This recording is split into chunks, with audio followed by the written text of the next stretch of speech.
Ketua Organisasi Papua Merdeka, Yefri P. Bomanak, menyinggung pemberlakuan atau pelaksanaan nilai-nilai Pancasila dan Undang-Undang Dasar 1945 di negara Republik Indonesia, yang terkesan tidak sinkron antara bunyi dan pelaksanaannya. Sebelum Anda berkomentar perlu saya sampaikan kepada Anda jangan melihat perkataan Yefri P. Bomanak ini dari sisi organisasi Papua Merdeka, tetapi mari kita mencerna perkataan Yefri P. Bomanak ini sebagai orang terdidik dan berpendidikan. Terlebih lagi dari realitas kejadian dan peristiwa yang terjadi di negara Republik Indonesia ini.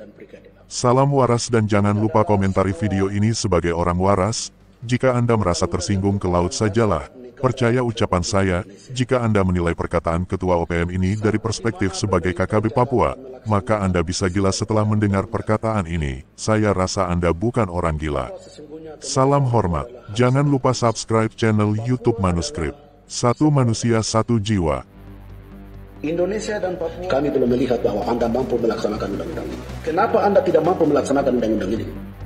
Kalau Anda tidak mampu melaksanakan undang-undang ini, lebih bagus hapus saja undang-undang itu. Apa buktinya dalam sila-sila 1 sampai sila-sila kelima? Bahwa ketuhanan yang Maha Esa, kemanusiaan yang adil dan beradab. Semua sila-sila ini, Anda membuat Indonesia sebagai sebuah negara yang tidak punya agama, sebuah negara yang tidak punya Tuhan, sebuah negara yang bisa dianggap bahwa komunis. Anda menyatakan bahwa kebijaksanaan yang adil dan beradab, tetapi di dalam negara Anda, rakyat Anda dan juga pemerintah Anda, secara sadar Anda bisa menyatakan monyet, Anda bisa ada rasis terhadap bangsa Papua. Apakah Anda mengerti bahwa Undang-Undang Dasar dan Pancasila itu Anda sendiri melanggar itu? Ataukah Anda bisa secara terhormat membuat sidang istimewa di Jakarta dan hapus itu Undang-Undang Dasar 45 dan hapus itu Pancasila? Karena itu merupakan slogan kosong. Karena Anda sendiri tidak mampu untuk melaksanakan undang-undang itu dan Pancasila itu. 75 tahun Indonesia merdeka kalau dibandingkan dengan umur manusia itu umur yang negara yang sudah cukup tua. Kami ingin menyampaikan dan memberikan pesan moral dan pesan politik kepada pemerintah Jakarta. Kami kembali mengkilas balik dasar negara Indonesia. Yang pertama dalam Undang-Undang Dasar 45. Dalam Undang-Undang Dasar 45 itu menyatakan bahwa sesungguhnya kemerdekaan itu adalah hak segala bangsa, maka penjajahan di atas dunia harus dihapuskan karena tidak sesuai dengan peri kemanusiaan dan peri keadilan. Ini adalah sebuah undang-undang yang merupakan dasar negara Republik Indonesia. Sampai di mana pemerintah Jakarta melaksanakan isi daripada undang-undang ini. Bahwa sesungguhnya kemerdekaan itu adalah hak segala bangsa. Papua adalah sebuah bangsa. Indonesia dan Papua kami memiliki sejarah yang berbeda. Kami memiliki rumpun yang berbeda. Kami memiliki geografis yang berbeda. Kami memiliki latar belakang politik yang berbeda. Bahkan dan juga kepercayaan dan keyakinan yang juga berbeda. Agama yang berbeda, mayoritas yang berbeda. Suku dan adat istiadat yang berbeda. Memiliki cultural yang berbeda. Kebudayaan yang berbeda. Sampai di mana Indonesia mengimplementasikan Undang-Undang Dasar 45 pada alinea pertama. Perwujudan daripada implementasi Undang-Undang 45 itu sampai detik ini. Sampai 75 tahun Anda merdeka, kami belum melihat bahwa Anda mampu melaksanakan undang-undang ini. Jika Anda betul sebuah negara yang merdeka masih meyakini bahwa Undang-Undang Dasar 45 itu merupakan dasar negara Indonesia, kenapa Anda tidak mampu melaksanakan undang-undang ini? Kalau Anda tidak mampu melaksanakan undang-undang ini, lebih bagus hapus saja undang-undang itu. Apa buktinya? Anda bisa membuktikan bahwa itu hak bangsa Papua, maka bangsa Papua demi kemanusiaan, demi demokrasi, demi supremasi hukum yang berlaku, maka Anda bisa memberikan kemerdekaan kepada bangsa Papua. Anda menyatakan dalam Pancasila bahwa sesungguhnya dalam sila-sila 1 sampai sila-sila kelima bahwa ketuhanan yang Maha Esa, kemanusiaan yang adil dan beradab. Semua sila-sila ini Anda membuat Indonesia sebagai sebuah negara yang tidak punya agama, sebuah negara yang tidak punya Tuhan, sebuah negara yang bisa dianggap bahwa komunis. Ketuhanan yang Maha Esa, tapi Anda melaksanakan bunyi-bunyi ketuhanan itu yang ada dalam Al-Quran dan Alkitab atau tidak? Anda menyatakan bahwa kebijaksanaan yang adil dan beradab, tetapi di dalam negara Anda, rakyat Anda dan juga pemerintah Anda, secara sadar Anda bisa menyatakan monyet, Anda bisa ada rasis terhadap bangsa Papua. Apakah Anda mengerti bahwa Undang-Undang Dasar dan Pancasila itu Anda sendiri melanggar itu? Ataukah Anda bisa secara terhormat membuat sidang istimewa di Jakarta dan hapus itu Undang-Undang Dasar 45 dan hapus itu Pancasila. Karena itu merupakan slogan kosong. Karena Anda sendiri tidak mampu untuk melaksanakan undang-undang itu dan Pancasila itu. Kami mendapat laporan intelijen dari Papua Intelligence Service bahwa menjelang hari perayaan 17 Agustus di Papua, bagaimana di semua lampu-lampu jalan setiap malam, setiap sore, Anda berdiri pegang bendera untuk bagaimana meyakinkan rakyat Papua itu betul-betul cinta Indonesia atau tidak. Ini sudah 75 tahun Anda merdeka, bagaimana Anda tidak yakin? Anda tidak yakin memanusiakan manusia Papua untuk bisa merealize bahwa Indonesia itu adalah negara yang demokrasi karena pemberlakuan undang-undang hukum Indonesia Anda sendiri tidak mampu melaksanakan itu. Maka Papua tidak akan pernah percaya sedikit pun kepada Indonesia. Kemudian memaksakan orang Papua seperti di Kerom, seperti di Genyem, kemudian seperti di Manokwari, kemudian di Wamena untuk bersama rakyat Papua ditekan untuk merayakan hari kemerdekaan atau kegiatan-kegiatan menjelang hari merdeka Indonesia. Ini adalah Anda sedang membuktikan diri Anda, Indonesia sedang membuktikan diri Indonesia bahwa negara yang tidak memiliki integritas. Negara yang tidak memiliki integritas adalah negara yang tidak berdiri atas patokan komitmen dasar sejarahnya secara benar. Sangat heran, sebuah negara yang sudah merdeka selama 73 tahun yang tidak mampu melaksanakan dasar negaranya, Undang-Undang 1945, Undang-Undang Dasar dan Pancasila. Itu hal yang sangat memalukan. Bung Hatta sudah menyatakan dalam sidang PPU PKI bahwa wilayah Indonesia itu dari Sabang sampai dengan Ambon, tidak termasuk Papua Barat. Ingat dan catat baik. Jokowi, Anda jangan keliru. Anda adalah generasi yang menikmati kemerdekaan. Anda belum pernah angkat bambu runcing dengan arek-arek di Surobojo atau juga dengan semua rakyat Indonesia yang pernah perang entah itu di Bogor atau di Jakarta. Anda dengar baik.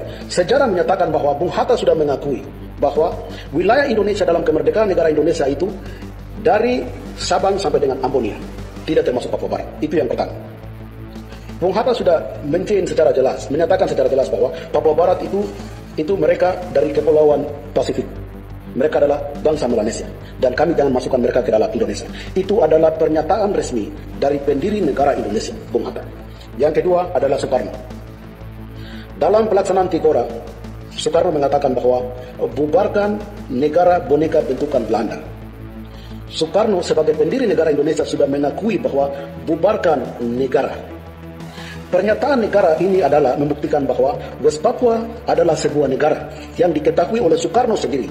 Bahwa Soekarno terlibat dalam setiap kebijakan untuk menghancurkan hak-hak martabat rakyat Papua dalam New York Agreement, dalam kontrak karya Freeport. Maka itu dengan kesadaran Soekarno mengatakan bahwa bubarkan negara bentukan Belanda, negara boneka. Pernyataan negara adalah perwujudan sesuatu yang benar, pengakuan yang benar oleh Soekarno bahwa Papua Barat adalah sebuah negara. Kata yang berikut daripada negara adalah boneka, itu adalah pernyataan ambisionis, pernyataan emosional seorang Soekarno untuk merebut bangsa Papua. Kenyataannya siapa yang boneka? Belanda bukan boneka, rakyat Papua bukan boneka yang menciptakan embrio negara Papua Barat pada 1 Desember 61, bukan boneka yang mewujudkan wujud keinginan luhur bangsa Papua pada deklarasi dan proklamasi 1 Juli 71. Indonesia secara resmi sudah menyatakan bahwa Papua Barat adalah sebuah negara. Indonesia sudah secara resmi menyatakan bahwa Papua Barat adalah di luar daripada Indonesia. Indonesia adalah dari Sabang sampai Ambonia. Untuk itu, kepada politisi-politisi Jakarta yang menikmati kemerdekaan Indonesia saat ini, Anda yang ada di kursi DPRP, Anda yang ada di kursi DPR RI, DPD, Anda yang ada di parlemen, Anda ada di MPR, Anda yang ada di kabinet, kementerian, dan juga presiden dan wakil presiden, dengar baik. Mewujudkan sebuah kebenaran yang tulus terhadap rakyat Papua, Anda harus memaknai Undang-Undang Dasar 45 dan Anda harus mengikuti jejak perwujudan daripada pendiri-pendiri negara Indonesia. Anda yang menikmati kemerdekaan ini, jangan memperpanjang kolonisasi bagi bangsa Papua sampai detik ini. Karena penjajahan itu tidak akan pernah bertahan sampai dengan dunia kiamat. Suka dan tidak suka, mau dan tidak mau. Masalah Papua Barat, rakyat Papua Barat telah diberikan sebuah kesadaran yang mendalam. Sudah 60 tahun rakyat Papua Barat melawan kolonial Indonesia. 60 tahun sudah terbukti bahwa rakyat Papua sudah kuat dan rakyat Papua sudah siap secara politik, secara militer, secara diplomasi untuk merebut perwujudan daripada kedaulatan bangsa Papua. Rakyat Papua tidak akan pernah mundur selangkah pun. Anda harus tahu, Anda memakan hasil kekayaan rakyat Papua hanya khusus Freeport saja. 5.988 triliun. Itu uang yang bukan sedikit. Anda mampu memberikan kembali semua keuangan itu atau tidak? 500.000 rakyat Papua yang Anda bunuh secara sistematis, secara depresif militer, operasi militer, perang di Dugamo, perang di puncak Papua, perang di Freeport, perang di Pegunungan Bintang, dan perang di antara seluruh pasukan TPNPB dengan TNI yang sekarang ini sedang berjalan. Anda jangan berpikir bahwa perang itu akan stop. Rakyat Papua sudah mengerti dengan penuh kesadaran, Tentara Pembebasan Nasional Papua Barat akan terus perang. Indonesia jangan percaya organisasi-organisasi lain yang ada di Papua, yang juga merupakan bentukan Anda. Tidak ada satu organisasi di Papua yang mempunyai legitimasi untuk duduk berunding dengan Indonesia. Hanya OPM saja yang dapat berunding dengan Anda karena OPM punya senjata. Semua organisasi di Papua tidak memiliki senjata.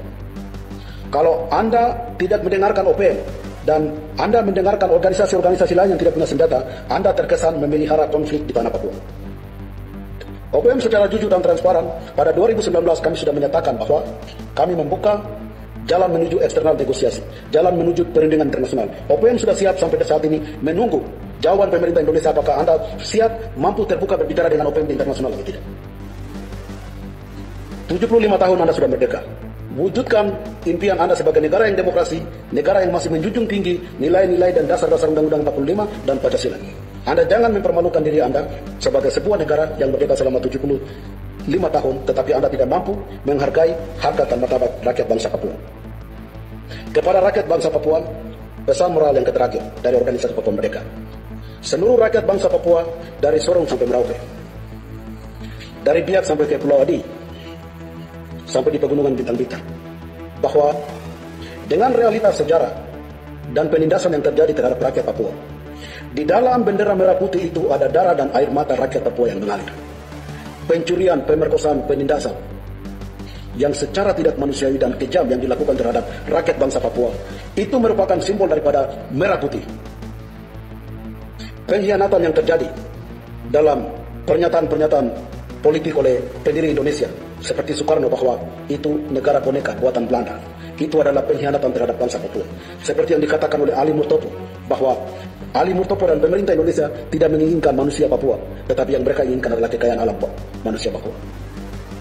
Emas, perak, tembaga, minyak, gas, hutan, kayu, segala macam yang ada di Papua itu yang Indonesia butuh. Mereka tidak akan pernah menghargai Anda yang hitam dan keriting, yang indah yang diciptakan oleh Tuhan ini.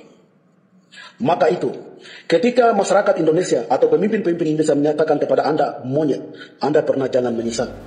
Jangan pernah juga Anda menuntut keadilan bahwa Anda bukan monyet. Tidak. Sebuah perbedaan ini terjadi karena ini merupakan konstitusi yang sudah ada dalam sistem pemerintah Indonesia bahwa Indonesia tidak akan pernah menganggap Anda itu sebagai manusia yang merupakan ciptaan Tuhan. Kalau Anda dikatakan monyet, saat ini Anda harus berpikir dan Anda harus sadar. Bagaimana Anda dibunuh, darah Anda mengalir di depan mata Anda. 500.000 orang Papua dibunuh, hasil kekayaan Anda dicuri dan dibawa keluar. Anda dijuluki monyet sebagai rasis di mana yang tidak mengenal keadilan. Bagaimana Anda mau menghormati bendera yang mengkhianati Anda itu, yang ada mengalir darah Anda? Saat ini, angkat hati Anda, angkat kepala Anda, berpikir dan bertindak sebagai sebuah bangsa. Anda bukanlah sebuah wilayah atau sebuah level gubernur atau provinsi, tetapi Anda adalah sebuah bangsa.